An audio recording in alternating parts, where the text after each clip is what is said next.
Nilo, floor is yours. Hello, everyone, and thank you for taking the time to join today's KCP community call on the 30th of July 2026. The KCP project is part of the CNCF. As such, we are governed by CNCF rules, which boils down to be excellent to each other.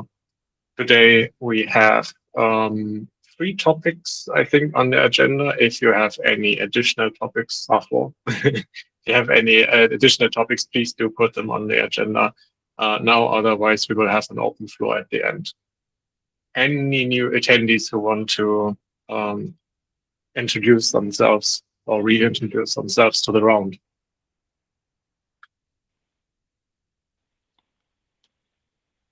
Hello guys, my name is Naeem, and it's been a short time that I'm started to work with KCP, and I'm glad here. Nothing else. Thank you. Always happy to have new faces around. Welcome to the club. Thanks. All right, then let's get started with the topics. The first one is my own topic. KCP operator splitting into controller groups and or multi-cluster runtime. So background is following.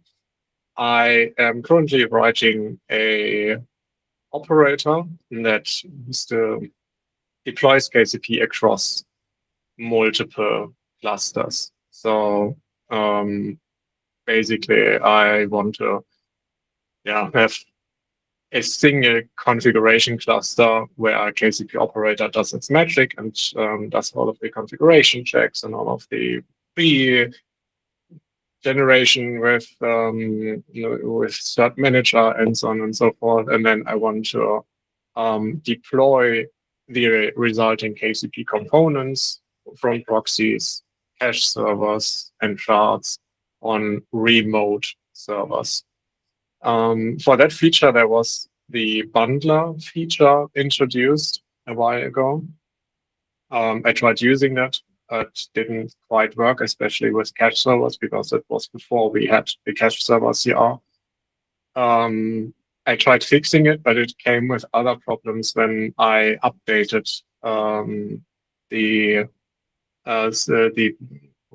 source CRs. The changes weren't properly propagated, and it didn't look too nice overall, because you had this weird construct with you had deployment with replica 0, and then you had the config maps that had the secrets that had all of this package inside of it. And I thought, well, it's not really super nice, let's put it like that.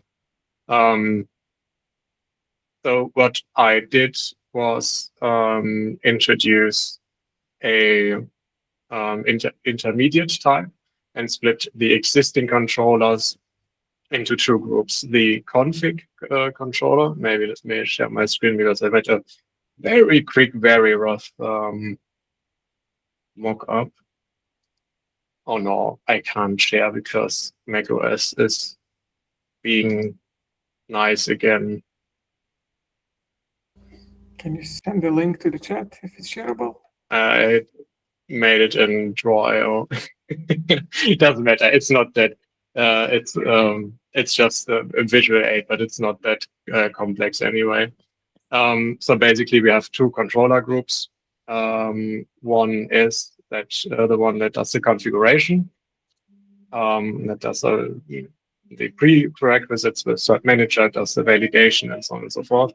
And then we have an intermediate CRD that is just carrying information. It's just called compiled root chart, compiled chart, compiled from proxy. And this CRD then carries all of the information that's required. So, for example, for a chart, it carries the chart spec and the root shard spec, because the root shard spec is needed for to deploy a shard. Similarly, when you deploy a front proxy, you need the front proxy spec and the root shard spec. So, and these compiled CRDs are just putting them together. So, okay, what does it mean? Currently, it works insofar that I have KCP operator running on every control plane. And on the config control plane, it's just running the config controller groups. And on the compute control planes, it's running just the workload control groups that then take the compiled CR and create the deployment and the service and so on. Yeah, that works. And it's not super nice, to be honest. I'm not the biggest fan of that. This is intermediate CRD. But at the very least, it's an internal CR. It doesn't change the existing behavior of the KCP operator. So if someone upgrades from the last version to this version, it will not change anything for them. That's a positive. Yeah, let's just discuss that before we discuss multi-cluster runtime. MJ. So the behavior doesn't change. Like I create a root object. So now, if I create a root object now, root shard, it basically materializes the deployments and secrets and all that stuff. So Yeah. what it will do, it would materialize compiled thingy, and from compiled thingy, it materializes deployments and stuff. Yeah, you could maybe, if you can share, I posted this diagram in Slack.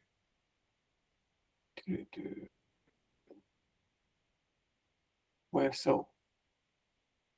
In KCP Jeff.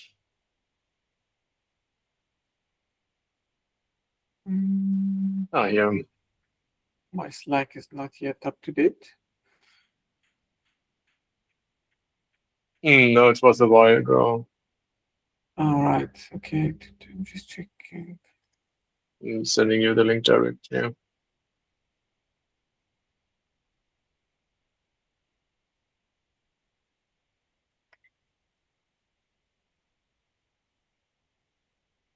Yeah, exactly. Thank you.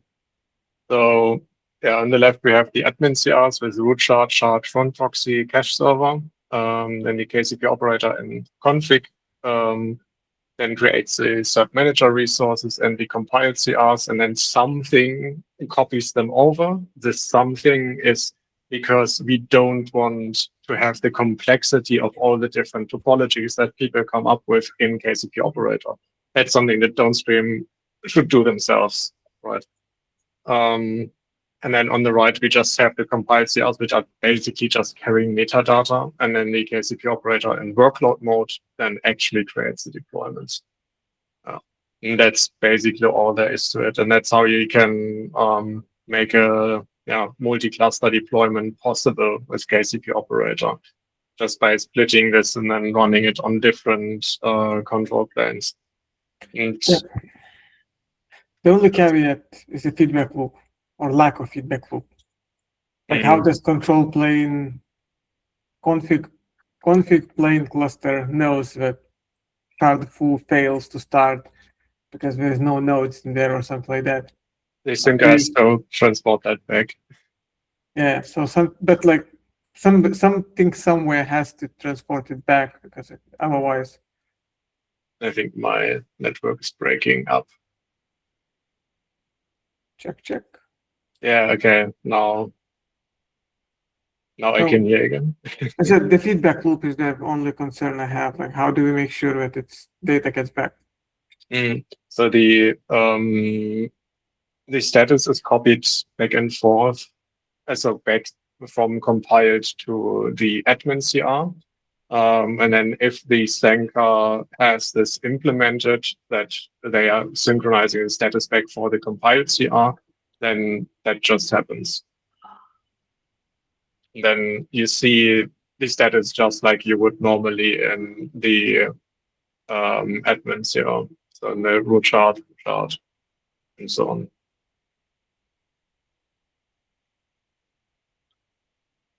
And no behavior change if you just deploy it normally. In Which general, is- I think it's fine. Like if we say Mm, compile CR is like alpha, don't use it directly if you don't know what you're doing. It might break, blah blah blah. All the legal thing. It doesn't break the users. It's better than bundles. We know it's needed. yeah. It's like, why not to do that? Like if I can open to everybody else, but like if you see some drawbacks of this, like I would say let's try it. Simon. I'm happy with seeing this in an alpha thing. Maybe it's just the heat and my brain is melting and I cannot wrap my head around. The only thing I'm concerned about is keeping the simplicity for users that have just a single cluster, because I think we'll have to cater for those first and foremost, and I do not want something that's overcomplicates them, and ideally not something that's breaking for them also. But yeah, for sure we can try this in like a experimental API thing. Yeah. I tried making this without, but it's just more maintenance burden, because then we have basically one reconciler that decides based on some flag if it directly creates the deployment or if it should generate the intermediate, and that's more complex. Similarly, I did exactly this with the compiled in the middle, because I thought that bundles was more complex. Like the Yeah. bundles didn't introduce the additional CRT because Yeah. people didn't want it, and there was like the simplicity was concerned, like, oh, let's not add a new CRT, it will be confusing and all that stuff. But it just basically got obsolete very fast and it's unusable. We know it. We tried it ourselves, so I think this just solves the argument. Like this was wrong No, argument at the time. We learned the lesson. Let's move on. I would check the API as, hey, this is really just internal. Please don't use it unless you know what you're doing. So and don't be surprised if it breaks in the future. And then when we get a better idea on how to do this, we can do a better way.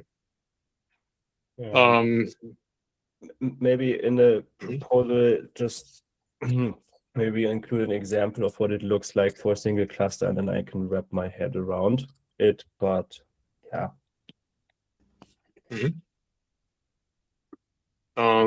That brings me to the second point. I would like to embed the reconcilers in a multi-cluster runtime operator.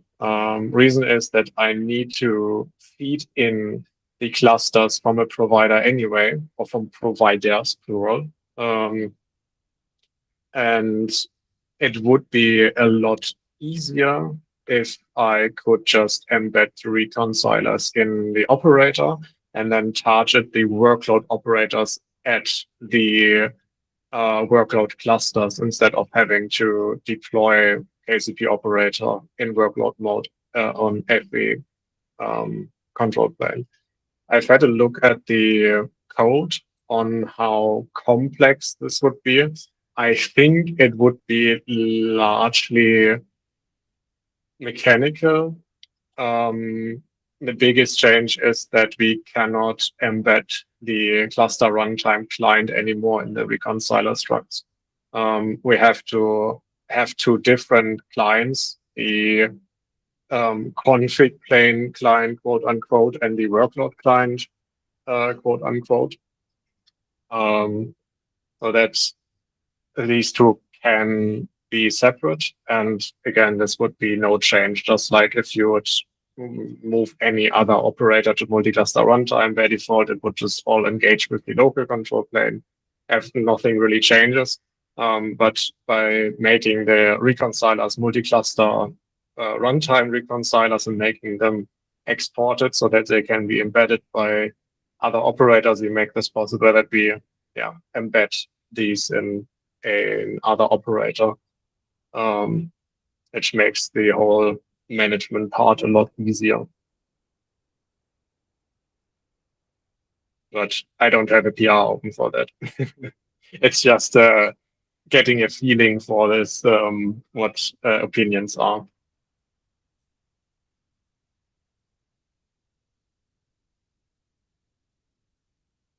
Again, I think it's fine. Go was built so people can reuse other people's code, import it, and all that stuff. And it's like, I think it's fine if we make it more usable and more extendable. It makes adoption easier. It makes it stuff like every of these decisions makes it easier to use for people in different use cases. And I don't think we are in a position where we say like, oh no, let's not do that. Like, adoption is everything. So even if this means some prices that we just don't call it SDK, we just keep them reconcilers but exported, and we know that people use them as a libraries outside. No. Okay.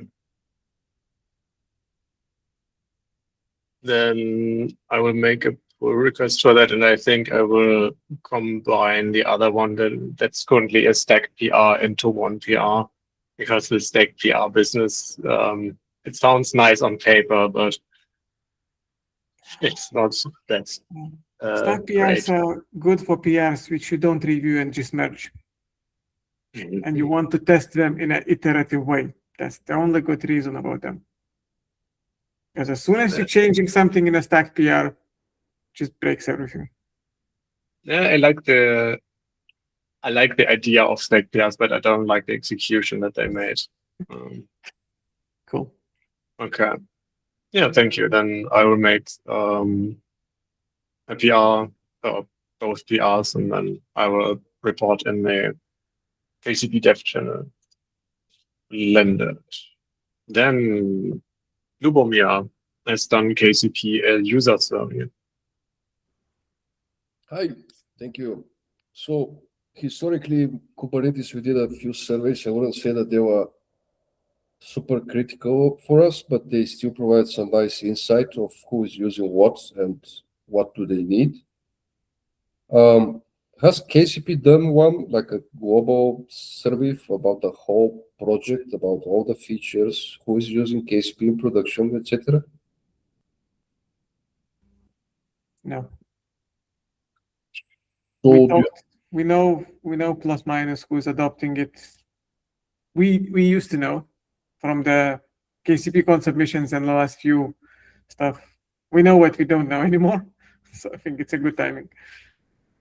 I can take the action item to start working on that the way we did it before, if people agree, of course. But the way we did it before in Kubernetes was like spend 1 week, the maintainers collect questions that they think we should be asked, because the maintainers know most about the internals of the project and the usages. And 1 week collecting questions. After that, 1 week, everybody has access to this presentation slides that we can edit. I propose Google Slides. Maybe not the easiest one to use, but we can then populate the questions, make them conditional if you want to, and then we can have something like a month of announcing it everywhere and giving 1 month to people to fill the survey. Marco? Yes, thank you.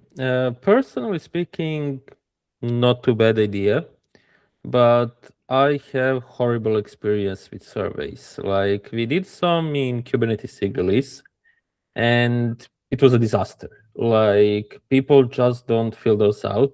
Like you don't have ways, even large project like Kubernetes, to reach out to people.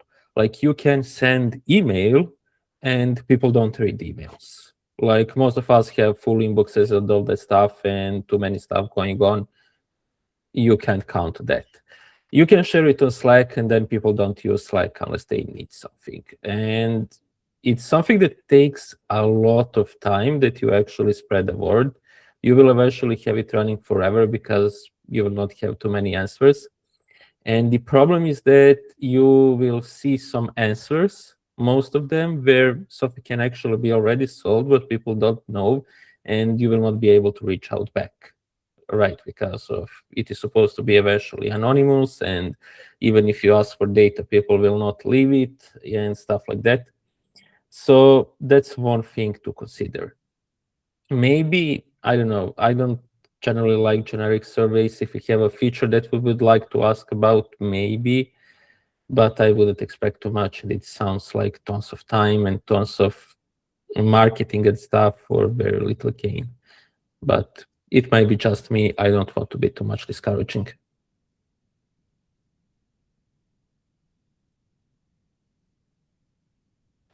Yeah, Nemo? Mhm. Thank you. I think it's worth a try. I agree we shouldn't spend too much time on it, but at the very least, we can make a survey with some questions, especially around the features that are being used. Because we might have some old features that are just lying around that we could just discontinue if people aren't using it. And if we just say, hey, do you use feature X, like user home workspaces? It's a cool thing to have, but it doesn't hurt to have it around, of course. But on the other hand, if we do notice that something breaks there, we notice problem there, but no one is using it, then we don't need to spend time fixing it, basically. That's what I'm getting at. So I would use a survey like this: which features do you actually use? What do you think is the most useful feature of KCP? And that's basically it, I think. Because that's the most interesting questions for us to guide us on how to invest the time that we do have. No. I mean, it is also an opportunity for us to discover maybe some people we don't know that are using KCP. Like the same with KCPCon. At least KCPCon for me was interesting because we discovered some people, I think, and maybe it's the same with the user survey as well. So I like the idea. Andrew? Yeah, I would say time box it is super short. Like, it should be possible to answer the survey in 30 seconds. The amount of time you open the email and you click the link, and that's it. Because I think the actual fact of response will give us more information than the survey itself. So as Nilo suggested, 2-3 questions. That's it. Like, what features you use, what you use for, and your favorite coffee. That's it.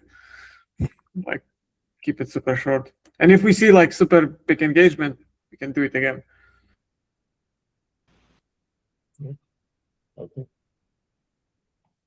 I would add one more thing. If we are doing that, I would, for example, target that we do it, for example, close to KCPCon, and maybe run it until after KubeCon. So we have opportunities to actually spread the word and get people to fill it.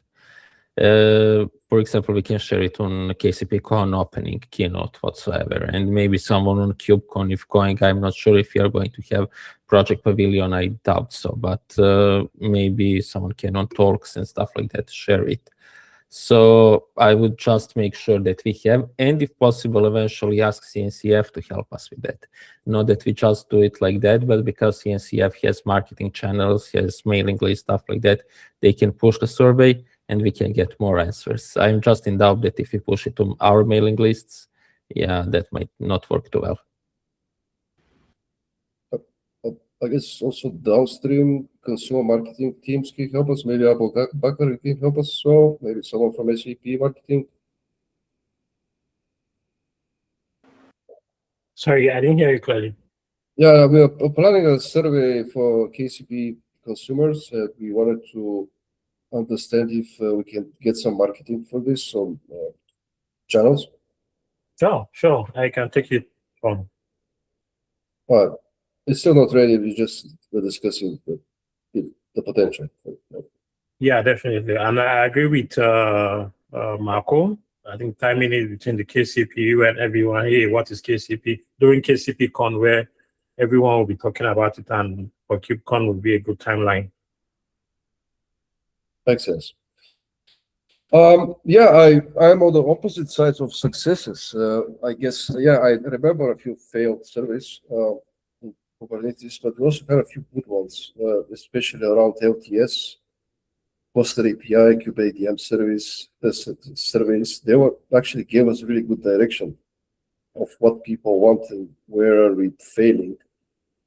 So yes, there could be two sides of the coin, of course. I agree with to keep it this short. I personally would like to see the Venn diagram of who is in production running multi-shards with, I don't know, workspace type initializers, whatever. I'm very interested to understand what people are using. Is this a hobby project or is it actually in a product?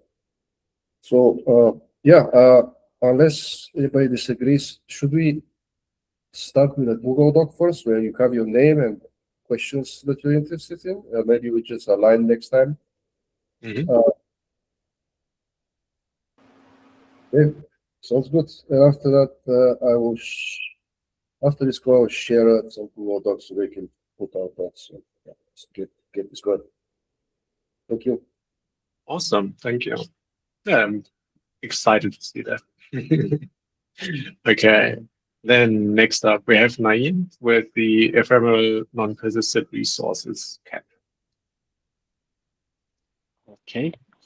I was trying to use KCP for some kind of sync responses that a client tries to get a resource, like in this example, bucket info. And I found out that there isn't any kind of mechanism for these kind of actions, and none in Kubernetes and none in KCP. And I wrote a proposal that we can have some kind of ephemeral resources that a client sends a spec and waits for the status on the response. It is the whole idea. I wrote something. I don't know if it's valid, but about 50 minutes ago, Robert Wazek, I don't know if he's in this meeting or not, wrote something about this is already possible with virtual workspace. And I don't know if it's possible or not. And if it's not possible, let's talk about how we can implement this feature.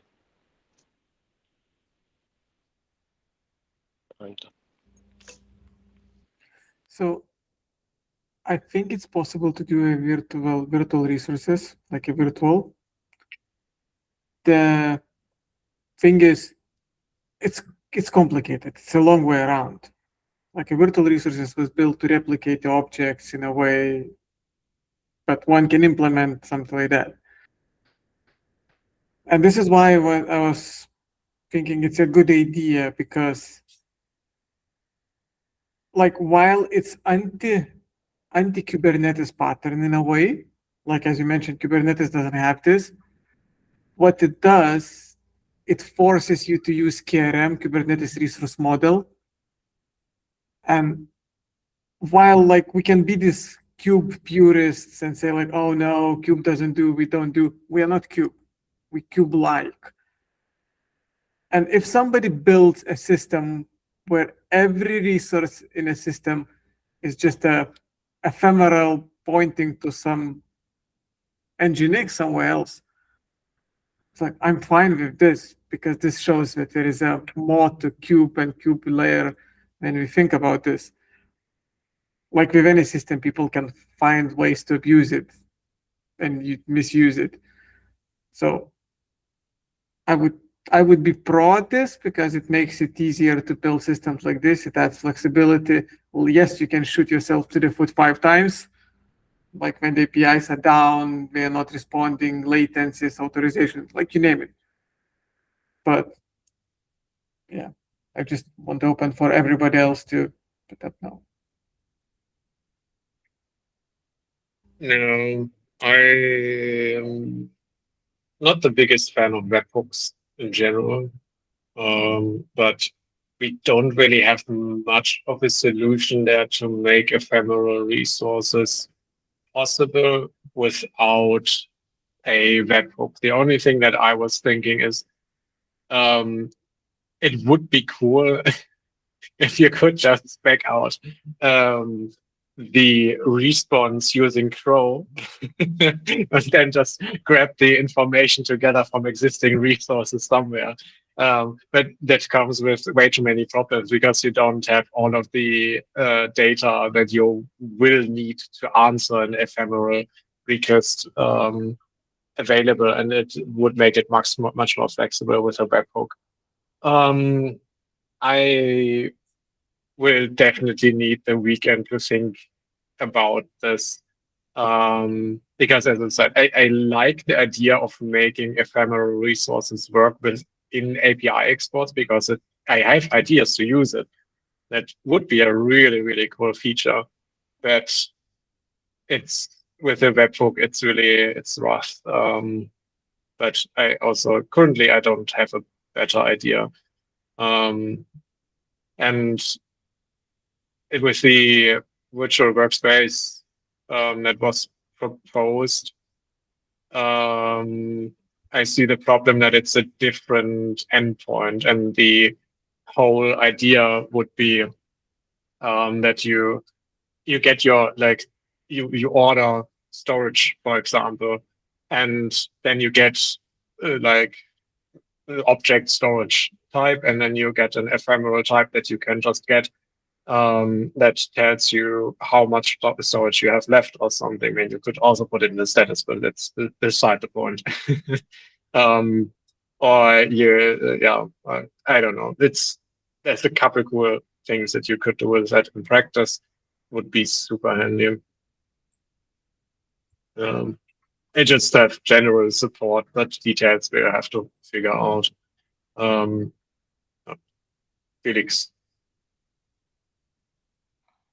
Yeah, so we are building a similar or a product where we're having a lot of similar use cases, both from like the custom sub resource, which I floated previously with you have the KubeVirt style start, stop, restart of a virtual machine, for example, which is just the one-off API call, but also kind of modeling other types of API responses, but still using the KCP RBAC system to gate this.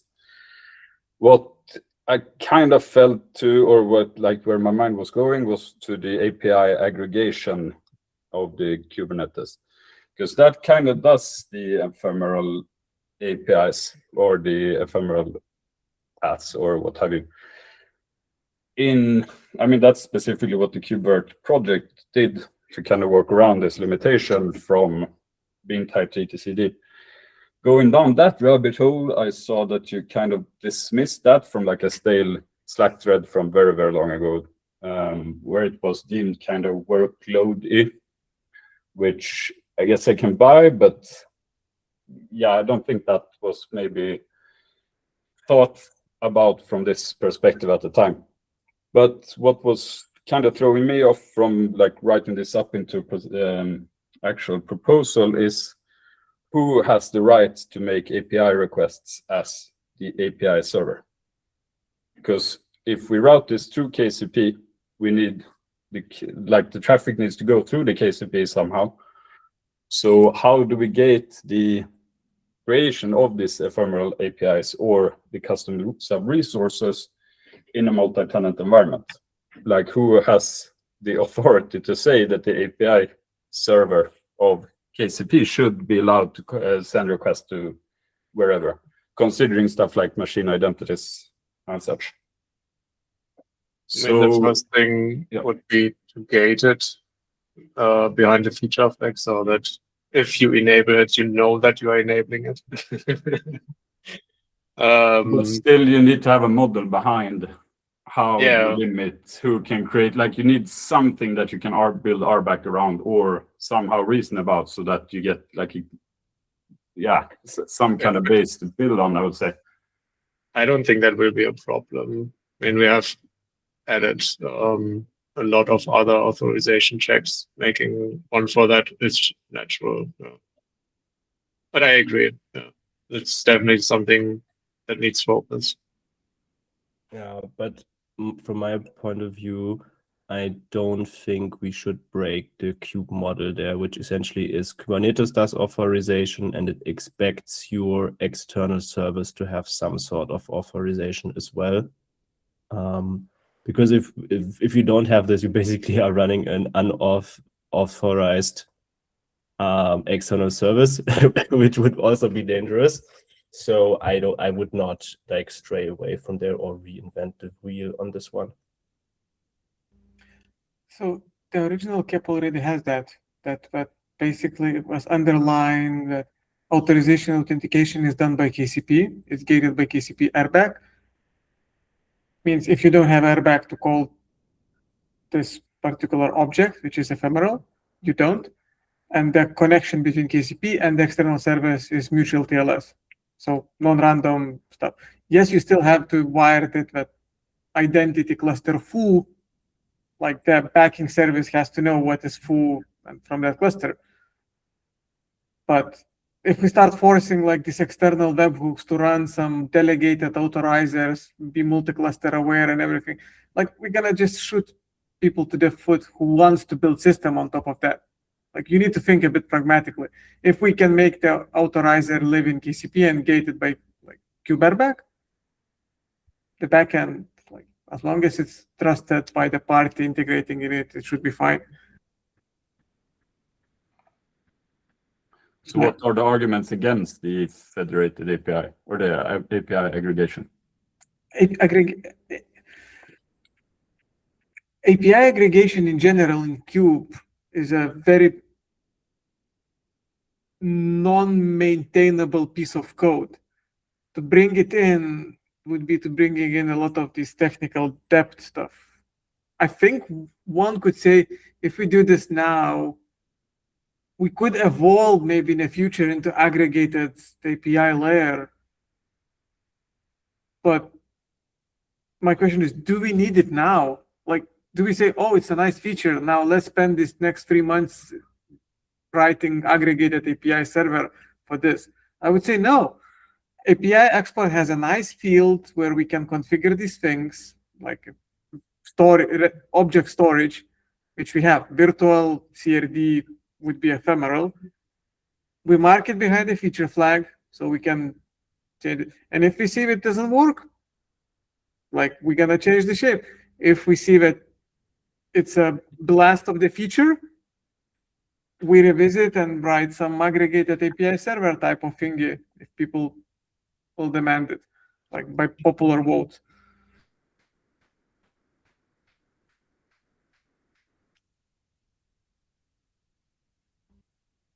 Simon. Yeah. Maybe one thing that would really help, at least me personally, is can we outline the use case for maybe next community meeting, and we just have like a short written down summary of what, like, just what is the use case from an end user perspective that should be achieved, because I think that gives me at least a much better possibility to basically gauge if this is something we can already do or which of the two options we should go with.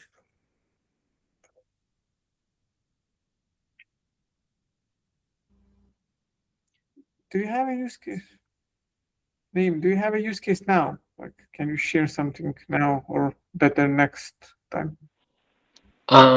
Yes, currently we have written a custom API that returns the user has access to which workspaces and which namespaces. Actually, it's a simple GET API, but we have to implement this separately. And for the object count and object size in buckets, we should implement this. And for the for next 2 or 3 months, we have to implement something like the usage graph for VMs, for example, CPU usage and something like this in our panel. So we need something that we can query the parameters and give the user the response. These are our use cases.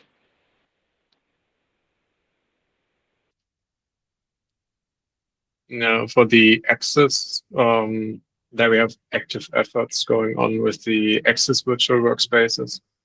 I think that would probably also serve your, I mean, you would have to adjust it to your use case, but it would probably be more,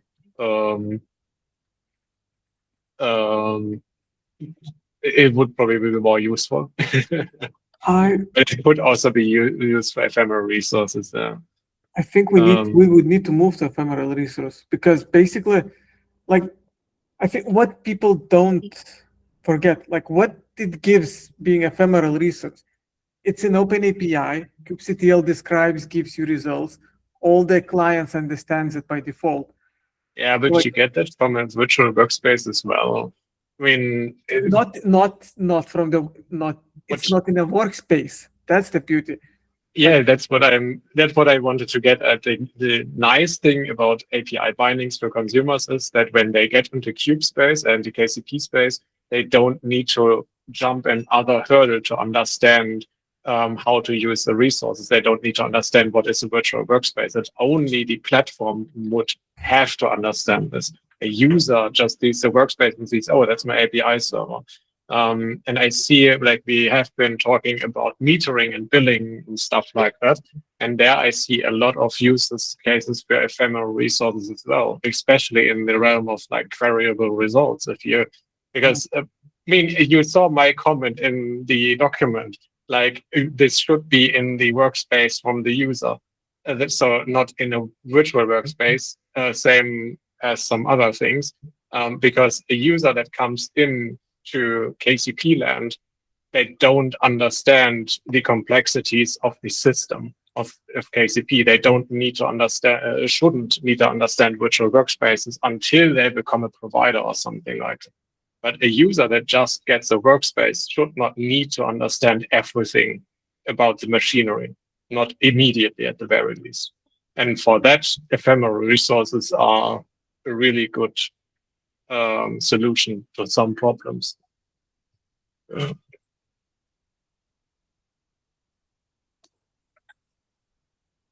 Yes, I think totally. Like this could be used very much like integration with external virtual workspaces in a nice user-facing way. But thinking about Robert's comment there, then it would be really handy to have both implementations, both virtual resources pointing at a virtual workspace and webhooks. But let's take one step at a time.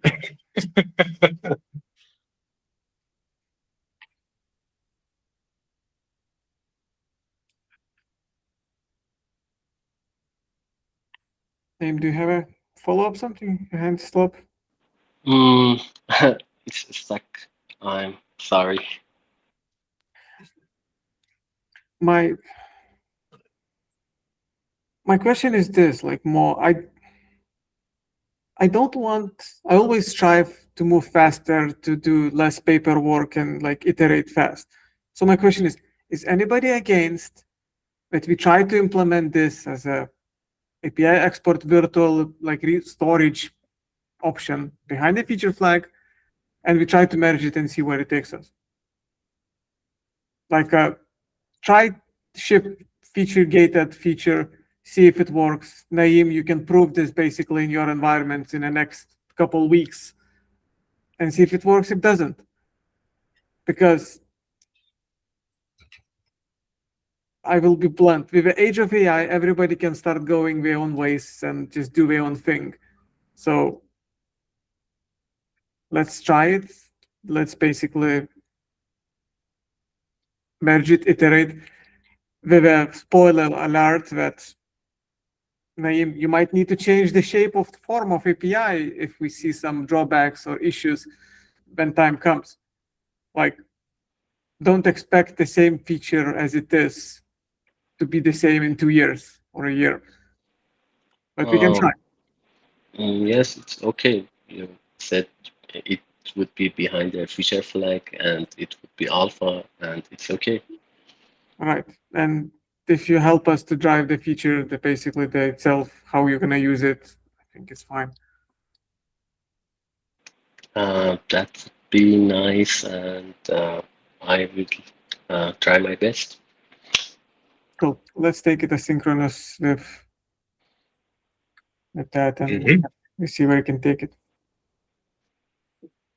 If you have questions, just post them in KCP Dev, and then we'll answer when we can. Cool. Okay. I'm looking forward to playing with that. All right. Then we are through the regular topics. Then we have Abu Bakr with KCPCon 2026 updates.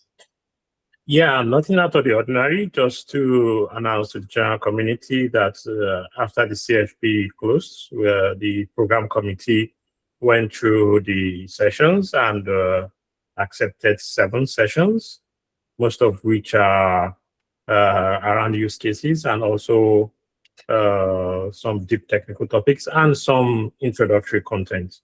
So all these 7 sessions have been accepted, and the speakers have confirmed their acceptance.